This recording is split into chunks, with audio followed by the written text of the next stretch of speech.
오늘은 사순절 5번째 주일입니다. 이제 다음 주일은 마지막 6번째 주일, 종려 주일로 저희가 고난 주간을 시작하면서 부활절을 향해 보다 더 본격적으로 나아가게 되는데요. 우리가 지키는 교회 절기들, 제가 교회 절기들을 이제 설명드리면서 우리 교회는 부활절을 향해 가는 사순절과 성탄절을 향해 가는 대림절 두 개를 우리가 특별히 절기로 지키고 있습니다.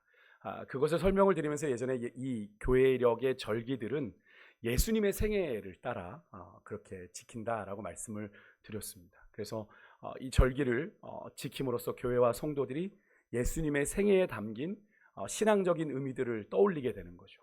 부활에 대해서, 주님의 고난에 대해서, 주님의 십자가 죽음에 대해서 그 시간들을 보내면서, 다른 때는 그럴 시간들이 별로 없으니까 그 절기를 통해 그 예수님에 대해서 묵상하게 되는 그래서 예수님의 흔적을 찾아가고 또 예수님을 닮아가기 위해서 이 절기를 지키게 되는 건데요. 그래서 여러분, 그리스도인으로서 우리가 믿고 따라가야 되는 예수님의 삶을 더 잘 본받고 따라가기 위해서 이 절기를 우리는 지킵니다. 그래서 오늘 제가 올해 사순절을 시작하면서 그리스도인이라면 매일 매순간을 예수님과 동행하는 삶을 살아야 하는 존재이잖아요. 그럼 그렇게 살고 계십니까? 당장 잘 안 돼요. 주님과 동행하는 삶이. 그죠? 그래서 제가 여러분들에게 그런 부탁을 드렸습니다. 40일만이라도, 1년에 40일만이라도 이 사순절의 시간이 40일이란 뜻이잖아요.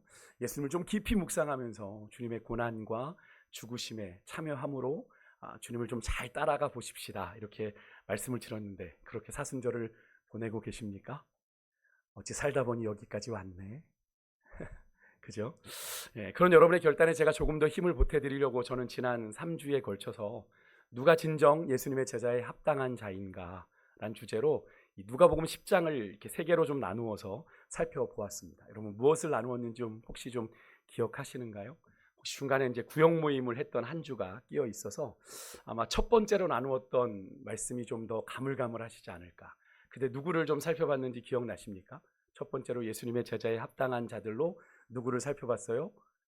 70인의 제자들이었죠. 예수님께서 12제자만이 아니라 예수님의 제자에는 12제자도 있고 70인의 제자들도 있었고 또 허다한 무리가 따라다녔습니다.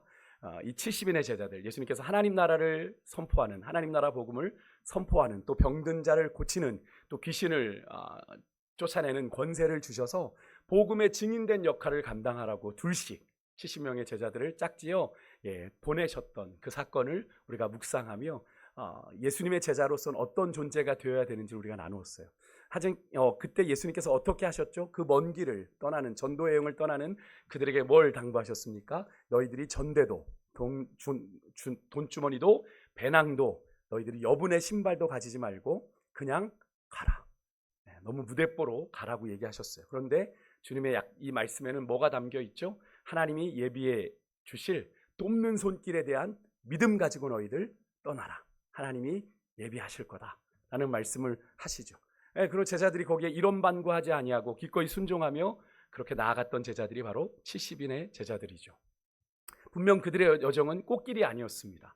예수님께서 그들의 여정을 뭐라고 표현하셨죠? 양을 이리 가운데 보냄과 같다 하셨을 만큼 위태하고 위험한 여정이었지만 이 70인의 제자들은 주님, 그렇게 위험한 여정인데 우리를 그냥 보내십니까? 라고 하지 않았습니다. 자기의 지혜로, 자신의 판단으로 하지 않았고 철저하게 주의 약속의 말씀을 믿고 의지함으로 두려움 없이 나아갔고, 그들이 가는 곳마다, 그들이 밟는 땅마다 어떤 역사가 일어났어요? 귀신이 떠나가는 역사가 일어났던 것을 우리가 보게 되죠. 그것만 일어났겠습니까? 병고침의 역사가 일어나고 하나님의 복음의 역사가 일어났던 것을 그들이 자랑하며 예수님께 보고하지 않았습니까? 결국 그렇다면 이 70인의 제자들을 통해 우리가 깨닫게 되는 제자로서의 첫 번째 조건은 뭘까요? 무엇일까요? 어린아이처럼 순전하게 주의 약속의 말씀을 믿고 의지하는 자. 그것은 어떻게 나타나요? 하나님이 주신 그 약속의 말씀에 우리들의 인생을 기꺼이 거는 자들. 그래서 우리가 어떻게 표현하죠? 올인한다라고 얘기하는 거죠. 여러분, 예수님의 제자로서의 삶은 예수님께 올인한 삶이어야 됩니다. 왜 그렇습니까? 우리의 삶은 구원받은 그 순간부터 누구의 것이 되었으니까요?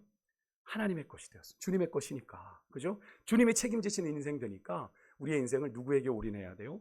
주님께 올인해야 되는 거죠.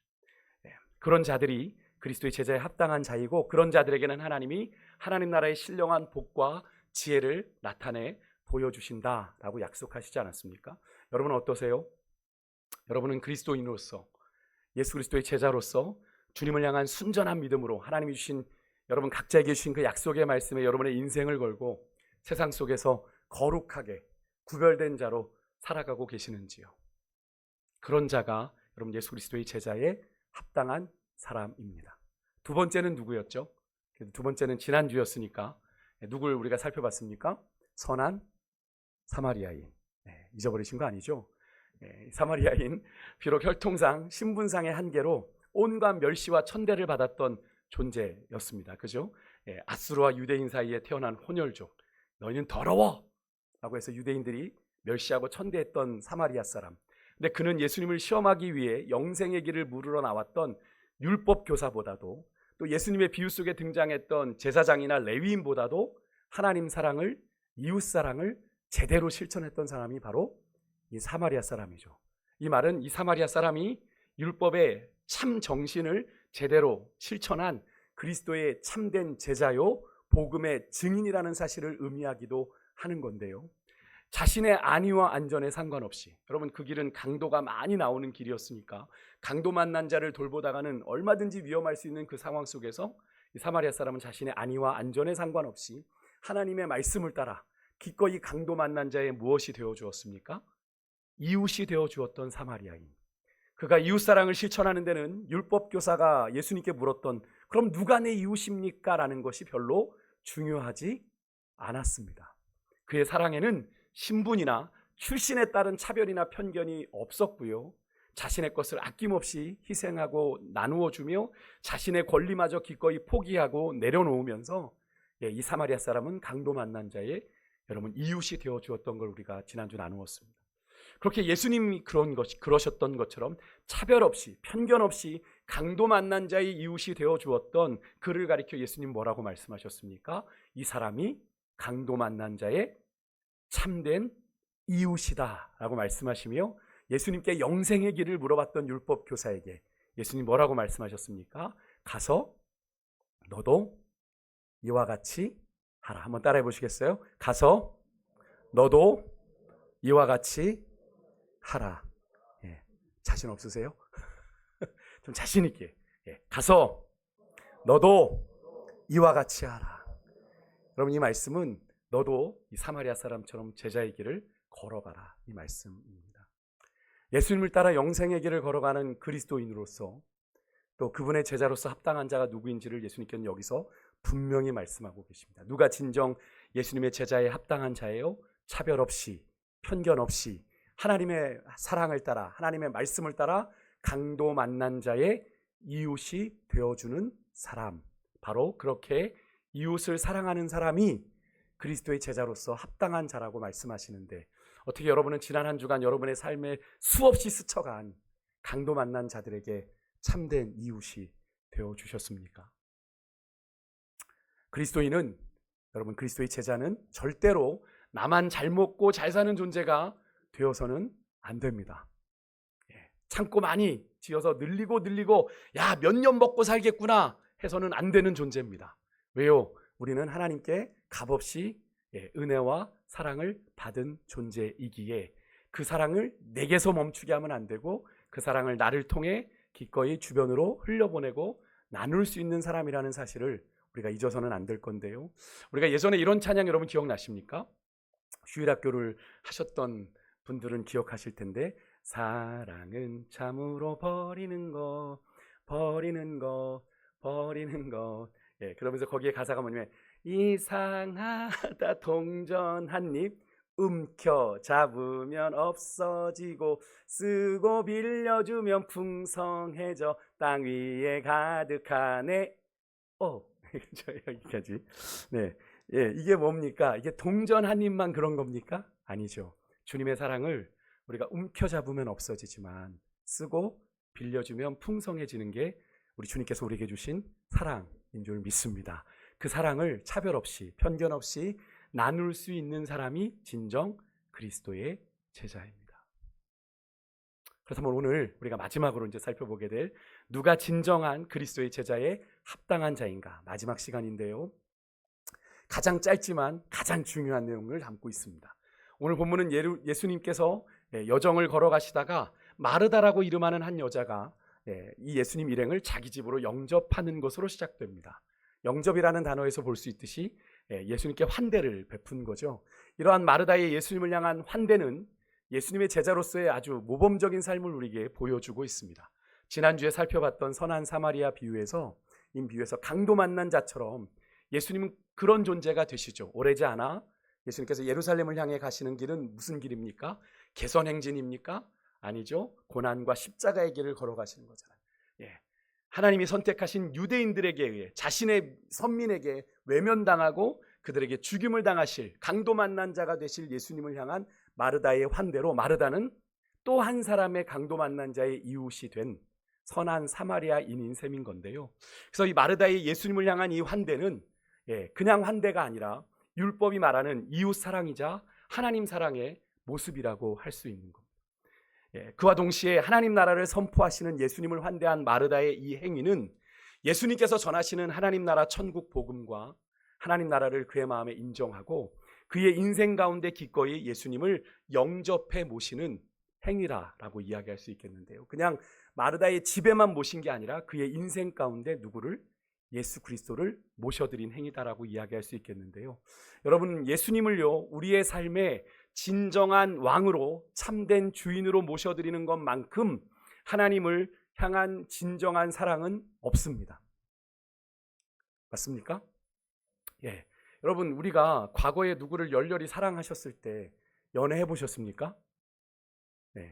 유치하지만 그때만은 여러분의 인생에 그 사랑하는 사람이 최우선순위 아니었습니까?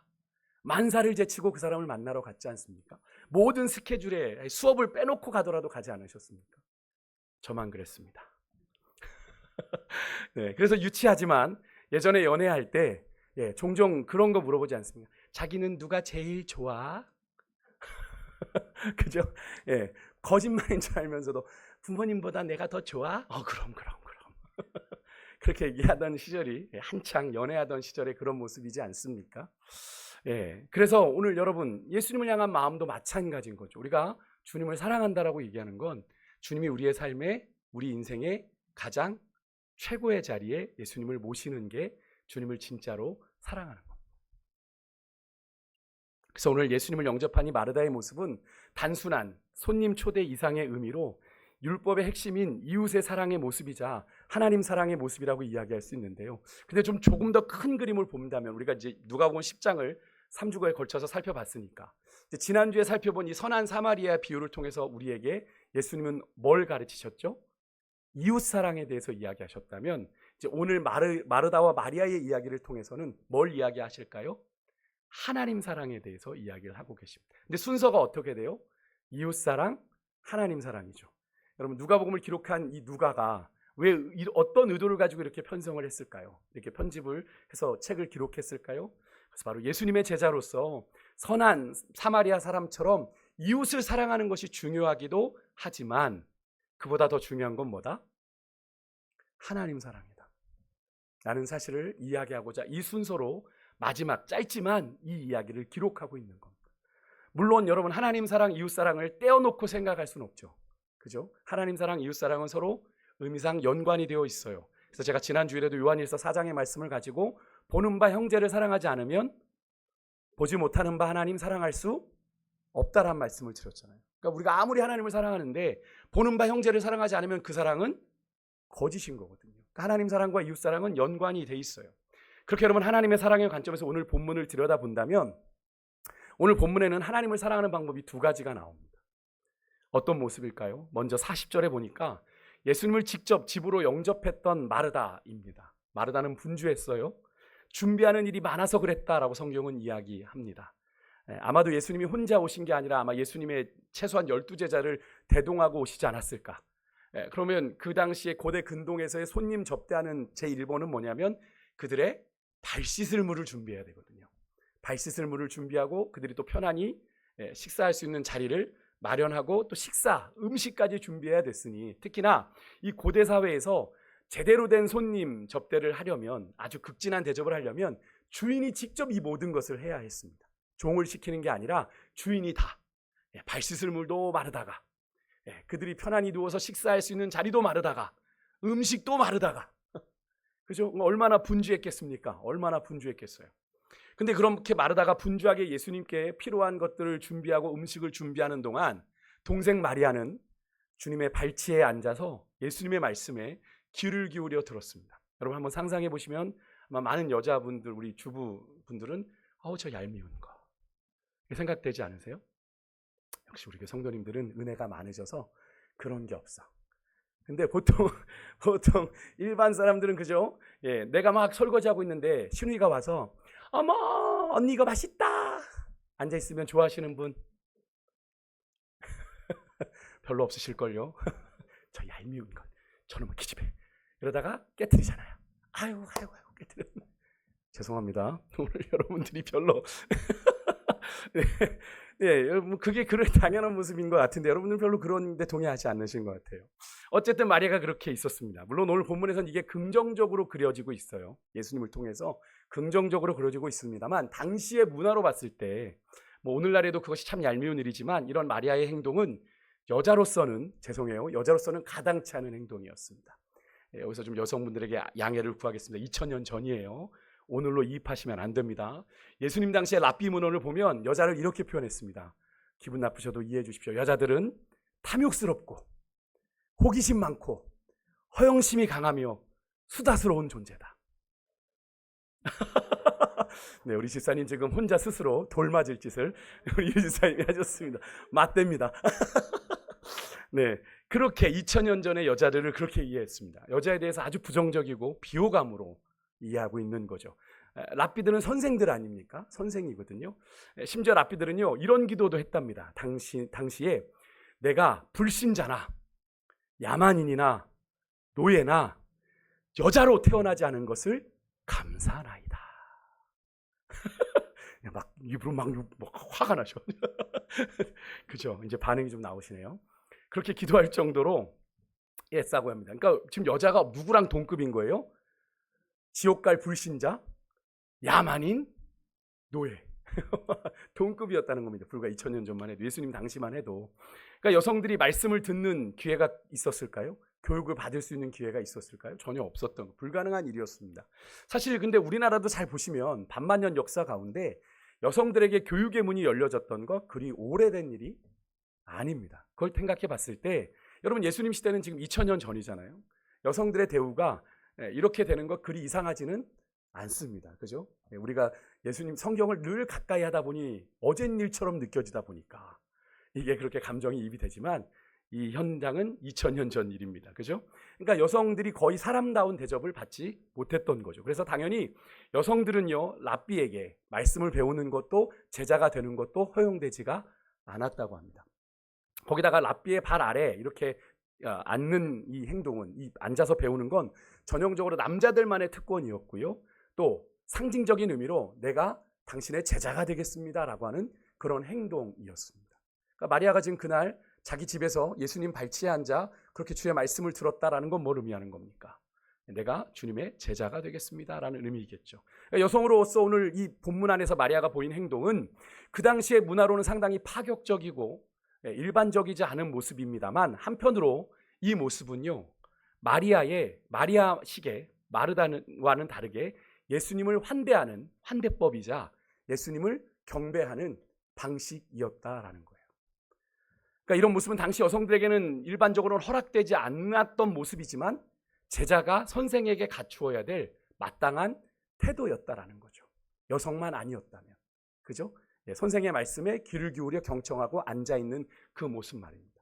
그래서 오늘 본문에서 마리아가 주님의 발치에 앉아서 주의 말씀을 들으며 그의 말씀을 경청하여 듣는 것, 언니 마르다와는 다르지만 하나님을 향한 또 다른 무슨 표현이에요? 사랑의 표현인 거예요. 주님을 사랑하기에 주의 말씀에 귀를 기울이는 거예요. 이 모습은 앞에 이야기에 나왔던 알량한 율법 지식으로 예수님을 시험하려고 했던 율법교사, 또 자기 지식으로 강도당한 사람을 외면하는 일을 정당화했던 레위인 제사장과는 다른 모습이죠. 여러분 겉으로 볼 때 이 율법교사, 제사장, 레위인 백성들이 볼 땐 하나님을 가장 사랑하는 사람들이 이들보다 더 있겠어요? 하나님을 가장 극진히 사랑하는 사람들이 이들이었지만 그들의 하나님 사랑은 무엇이었습니까? 예수님을 통해 다 거짓이고 위선으로 드러났죠. 정말 주님을 사랑한 사람은 누구였어요? 사마리아 사람이지 않았습니까? 그렇게 예수님의 말씀에 대한 경청을 통해 하나님 사랑을 표현하고 있는 마리아. 근데 그런 마리아의 행동을 곱지 않은 시선으로 바라보는 사람이 있었으니 누구예요? 언니 마르다였죠. 마르다는 주님을 위해 좋은 일을 하고 있어요. 주님을 정말 잘 모시고 싶어서 좋은 일을 하고 있으면서도 이 음식 만드는 일을 돕지 않는 이 마리아에 대해서 어떻게 했어요? 원망하고 불평했습니다. 마르다에게는 예수님을 향한 좋은 마음이, 이건 주님을 사랑하는 마음이잖아요. 그녀의 가장 가까운 이웃일 수 있는 마리아를 향한 서운한 마음과 공존하고 있었던 겁니다. 그러니까 이 둘은, 근데 여러분, 이 둘은 주님을 향한 사랑과 이웃을 향한 사랑은 앞에서도 말씀드렸지만 따로따로 생각할 문제가 아니라고 말씀드렸잖아요. 근데 마르다는 예수님을 위해 좋은 음식을 준비하는 것도 중요하지만, 예수님의 말씀에 귀를 기울이고 있는 마리아의 주님 사랑하는 저 모습도 인정하고 존중해야 되는 것이 마땅하잖아요. 왜? 마르다에게 있어서 주님 사랑 못지않게 중요한 게 이웃인 마리아에 대한 사랑이니까요. 그죠? 그래서 주님은 마르다에게 그런 좀 어울리지 않는 하나님을 사랑하는 행위를 하면서 내 이웃을 배척하고 있는 그 마음을 보면서 마르다에게 주님이 말씀하시죠. 너의 섬김 방식만 옳다고 할 게 아니라 너와 다른 다양한 섬김의 방식도 좀 존중해 주지 않으련? 그 이야기가 41절, 42절에 나오는 내용입니다. 뭐라고 예수님이 마르다에게 말씀하시죠? 네가 많은 일로 염려하고 근심한다 마르다야. 마르다야, 한 가지만 해도 좋게. 마리아가 이 좋은 편을 택했으니 빼앗기지 않을 거야. 여러분, 이 사실 되게 중요합니다. 이 사실이 왜 중요하냐면 교회 안에서 여러분 우리가 누군가에 대해서 공개적으로 비난과 정죄를 하지 않지만 우리의 마음의 은연중에 누군가를 판단하고 비난하고 정죄하는 마음이 어디에서 시작되는지 아십니까? 바로 오늘 이 마르다처럼 내 생각, 내 방식만이 옳다고 고집하는 데서 시작이 됩니다. 하지만 성경은 우리에게 분명히 말합니다. 우리가 같지 않다고요. 고린도전서 12장 17절 18절 그리스도의 몸된 교회의 지체를 이야기하면서 이렇게 말합니다. 함께 읽어볼게요. 시작. 만일 온몸이 눈이면 듣는 곳은 어디며 온몸이 듣는 곳이면 냄새 맡는 곳은 어디냐. 그러나 이제 하나님이 그 원하시는 대로 지체를 각각 몸에 두셨으니. 아멘. 이 말씀은 몸이 다 눈일 수 없고 귀일 수 없다는 말입니다. 코일 수 없다는 거예요. 창조주 하나님이 원하시는 대로 각 필요를 따라 각 지체를 그 몸에 두셨다. 이거는 우리의 육신에 대한 이야기이기도 합니다만 그리스도의 몸된 교회 안에 서로 다른 사람들이 존재하는 건 주님이 그렇게 필요하셔서 그렇게 불러 모으셨다라는 거예요. 우리가 모인 게 아니라 임의대로 모인 게 아니라 주님이 불러 이 세강교회라고 하는 그리스도의 몸된 공동체 안에 여러분들을 불러 모으셨다라는 거죠. 이 사실은 육신의 몸을 빗대어 그리스도의 몸된 교회에 지체된 성도들을 비유로 사도 바울이 이야기한 건데요. 여러분, 그래서요, 나와 같은 사람이 하나도 없는 것이 여러분 정상입니다. 맞습니까? 제가 아침에도 우리 오주희 집사님을 예를 들었는데 오주희 집사님하고 우리 그 언니가 쌍둥이에요. 같을까요? 제가 물어봤어요. 같으세요? 그랬더니 달라요. 다머니 다면이도 틀리잖아요. 그죠? 달라요. 쌍둥이도 틀린데 하물며 같은 핏줄도 아닌 우리가 같을 수 있겠습니까? 그러니까 다른 것이 정상이에요. 옆에 계신 분하고 한번 이렇게 한번 인사해 볼까요? 달라서 고마워요. 달라서 고맙습니다. 달라서 고맙습니다. 달라서 고마워요. 다르기 때문에 우리가 서로 같이 있는 거예요. 같이 함께하는 겁니다. 그래서 여러분, 그래서 교회 안에서 서로 지체된 자들에 대한 그래서 진심 어린 경청이, 존중이, 때로는 이해와 배려가 있어야 되는 겁니다. 나만 옳다고 하면 거기는 분쟁이 일어나요. 문제가 생기는 거예요. 그래서 잘 들어야 됩니다. 내가 미처 보지 못한 것을 누군가 이야기하는가? 내가 다 옳을 수 없으니까. 오늘 본문에서 마르다는요, 하나님을 사랑하는 자신의 방식만이 옳다라고 생각하다 보니 또 다른 방식으로 하나님을 사랑하고 있는 이 동생 마리아가 결코 좋게 보이지 않았던 거죠. 그래서 어떻게 해요? 원망하고 불평하게 된 것 아닙니까? 주님, 혼내주세요. 좀 보내서 나 좀 도와주게 하세요. 이 얘기가 되게 짜증내고 있는 거예요, 주님께. 오히려 예수님께서는 그런데 그런 마르다에게 마르다가 원망하고 있는 마리아를 오히려 근데 예수님은 칭찬하세요. 뭐라고? 좋은 편을 택했다고. 마르다는 예수님께 훌륭한 접대자가 되어서 주님을 향한 사랑을 표현하고 싶었다면 마리아는 어떤 사람이 되고 싶었어요? 훌륭한 제자가 되고 싶었어요. 왜요? 예수님의 발치에 앉아 그렇게 말씀을 듣는 건 제자가 스승에게 하는 마땅한 행위였다라고 아까 말씀을 드렸잖아요. 그러니까 마리아가 그렇게 예수님의 발치에 앉아 예수님의 말씀을 경청하여 들었다는 건 예수님의 훌륭한 제자가 되고 싶었던 겁니다. 그래서 주의 말씀에 귀를 기울이고 들었던 거예요. 여러분, 주님은 무엇을 원하실까요? 우리에게 훌륭한 접대자보다 훌륭한 제자가 되기를 원하신다는 사실을 우리가 이 이야기 속에서 알 수 있는 거죠. 42절에 마르다에게는 예수님께서 이렇게 말씀하세요. 마르다야, 마르다야, 한 가지만이라도 좋게. 마리아에 대해서는 이 좋은 편을 택했으니 빼앗기지 아니할 것이다 라고 말씀하시는 것을 비교해 봤을 때 예수님께서는 누구를 칭찬하시죠? 마리아를 칭찬하고 계세요. 그래서 누가는 이 이야기를 통해 하나님을 사랑하는 최고의 방법은 뭐다? 하나님의 말씀을 듣는 일이다. 그것이 어떤 일보다 중요하다. 어떤 일보다 중요하다. 여러분, 이것을 강조하고 있는 건데요. 근데 이렇게 말씀드리면 이렇게 이제 오해하실 수 있죠. 그럼 봉사하지 마라, 봉사하지 마라. 말씀이나 들어. 이렇게 생각하실 수 있는데 그렇지 않아요. 마르다의 예수님을 향한 이 환대가 아니구나. 이거 욕심이구나. 이렇게 오해할 수 있는데 그렇지 않습니다. 여러분, 마르다가 예수님의 일행을 위해 식사를 준비하고 예수님의 일행을 섬기는 것은 그 자체로는 절대로 잘못된 행동이 아닙니다.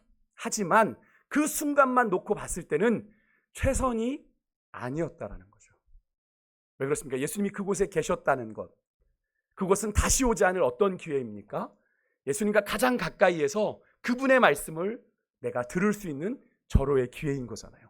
그 당시 여성의 입장에선 더더군다나 허락되지 않았던 일인데 예수님께서 마르다의 초청을 받고 그 집에 오셨다라는 건 마르다와 마리아가 가장 먼저 예수님을 접대하는 것도 중요하지만 예수님의 그 귀한 말씀을 들을 수 있는 그 기회를 라는 것을 마르다는 깨닫지 못했던 거죠.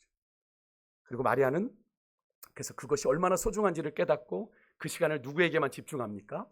예수님께만 집중하고 예수님의 말씀을 경청함으로 그녀는, 이 마리아는 최선의 선택을 한 것이죠. 여러분, 그렇습니다. 오늘 이 시대에 우리 그리스도인들이 예수님의 제자로서 해야 될 최선의 선택은 무엇일까요? 여러분, 하나님의 말씀을 듣는 겁니다. 여기서 듣는 것을 단순히 귀로 듣는 것을 넘어서서 온몸으로 주의 말씀을 듣고 믿음으로 그 말씀을 살아내는 것을 의미해요. 그 시작은 하나님의 말씀을 듣는 것에 여러분의 시간을 먼저 구별하고 드리는 데서 시작합니다. 그것을 좀 고급진 언어로 바꿔볼까요? 경건훈련. 경건훈련. 근데 의외로요, 이 경건훈련을 위한 시간을 따로 구별하는 일을 성도들이 되게 어려워합니다. 분주한 일상에 굳이 그 불필요한 시간을 끼워 넣는 듯한 반응을 보입니다. 제가 청년들에게도 권면해보고 장년 성도들에게 해보면 목사님 그 시간에 자야 되는데 밤에 하면 안 돼요? 이런 거죠. 여러분 사랑하는 사람이 전화했는데 밤에 통화해. 그러면 그 애인이 어떻게 될까요? 알아서 상상하십시오. 서운한 건 아니겠습니까? 그죠? 주님을 사랑하는 것이 아니잖아요. 여러분, 여러분의 인생이 여러분의 노력과 수고에 달린 게 아니라 정말 전능하신 하나님의 손에 달려 있음을 여러분 믿으십니까? 정말 믿으세요? 그렇다면 여러분의 인생은 어디에서 결정될까요?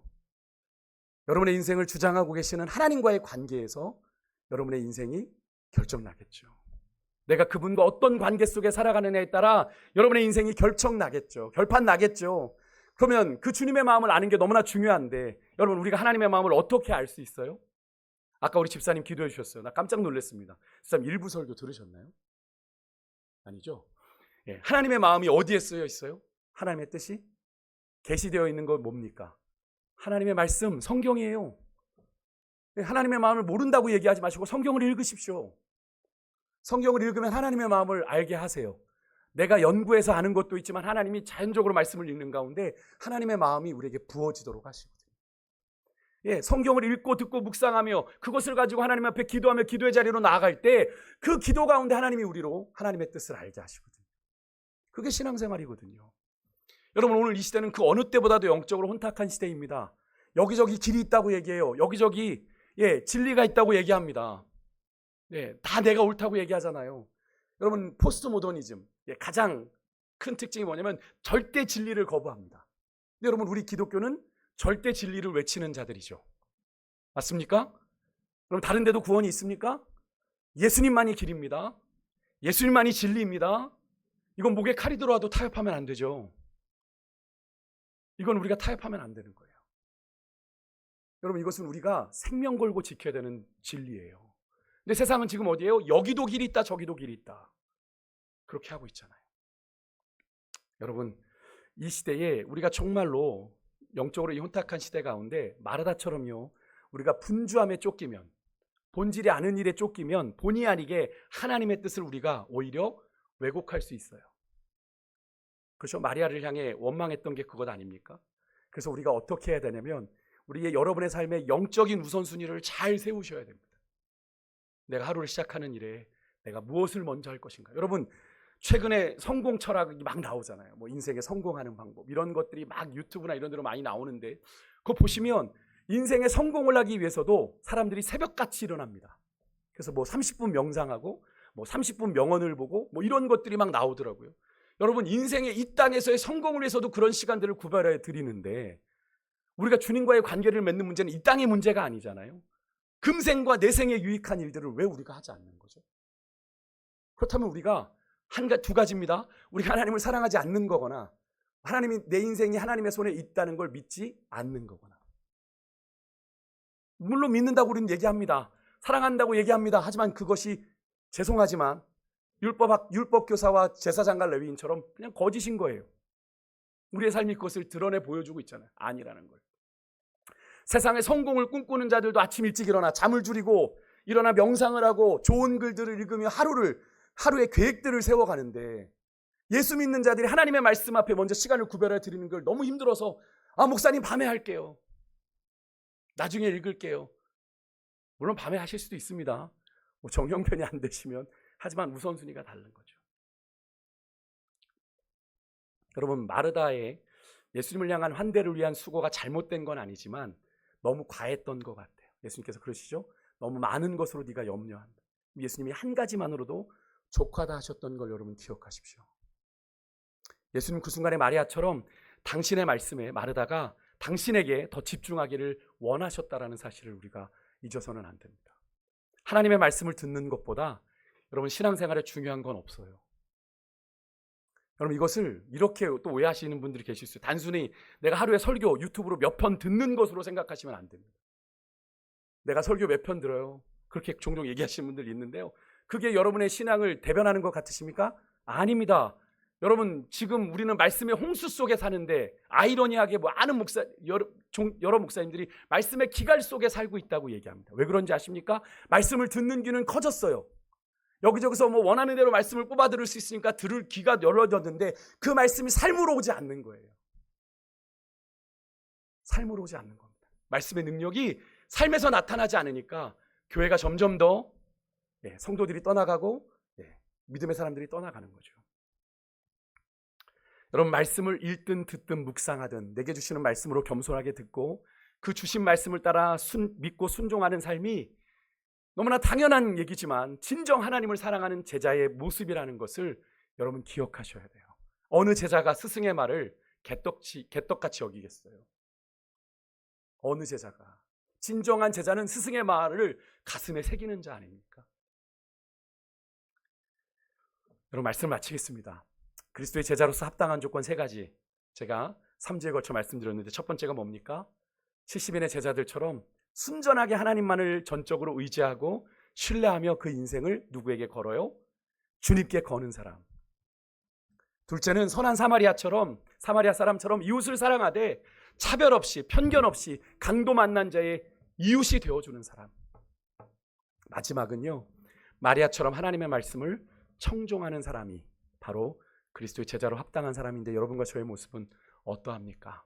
우리는 그리스도인으로 그리스도의 제자로서의 걸음을 제법 살아오셨잖아요. 제법 살아오셨는데 우리는 이 조건에 어떠하신가요? 우리가 진정 그리스도인이라면 이런 모습이 우리에게 어느 정도 있어야 되잖아요. 여러분, 한번 한번 가늠해 보십시오. 근데 여러분 잘 보시면 지금 말씀드렸던 이 세 가지 조건의 중요한 대전제가 뭔지 아십니까? 믿음이 없이는 불가능하다라는 거예요. 주님을 향한 믿음이 없이는 이 세 가지 아무것도 되지 않는다라는 겁니다. 그래서 제자의 길의 가장 중요한 근본은 뭐냐면 주님을 향한 전적인 신뢰와 믿음이에요. 주님을 향한 전적인 신뢰. 우리 주님 우리에게 그런데 이렇게 얘기하니까 뭔가 하나님이 대단한 믿음을 우리에게 요구하시는 것 같지만 주님이 우리에게 원하시는 믿음의 모습은 어떠한 겁니까? 예, 겨자씨. 근데 그 겨자씨만한 믿음이라도 그것이 진짜 믿음이라면, 참 믿음이라면 땅에 깊이 뿌리 내린 뽕나무도 바다에 던질 수 있고 산을 옮길 수 있는 믿음이 된다고 예수님이 말씀하고 계시거든요. 성경은 우리에게 분명히 말합니다. 여러분 히브리서 11장 6절 무엇이 없이는 하나님을 기쁘시게 못해요? 믿음이 없이는 하나님을 기쁘시게 하지 못한다고 분명히 얘기합니다. 그리고 누가복음 18장 8절 얼마 전에 묵상하신 분들도 계실 텐데 인자가 올 때에 세상에서 내가 무엇을 보겠느냐? 믿음을 보겠느냐? 이 얘기는 무엇을 의미합니까? 주님 다시 오실 때가 되면 믿음 없는 세대가 된다는 거. 믿음이 없는 세대가. 그렇다면 여러분 믿음은 어디에서 생겨요? 믿음은 어디에서 생겨요? 예, 로마서 10장 17절에 들으면서 뭘 들어요? 세상 얘기 들으면 믿음 생겨요? 야 어디에 복권된대 당첨된대 명당이래 그런 얘기 들으면 믿음 생겨요? 아니요. 하나님의 말씀을 들으면서 믿음이 생겨나는 거죠. 자꾸 여러분 세상의 소리에 믿음이 흔들리시는 분들 계십니까? 자꾸 세상의 소리 들으면서 여러분 삶에 대한 불안과 염려가 밀려드는 분 계세요? 그러다 보니 주님에 대한 의심과 회의까지 생기시는 분들 계십니까? 다른 거 하지 마시고 말씀을 읽고 들으십시오.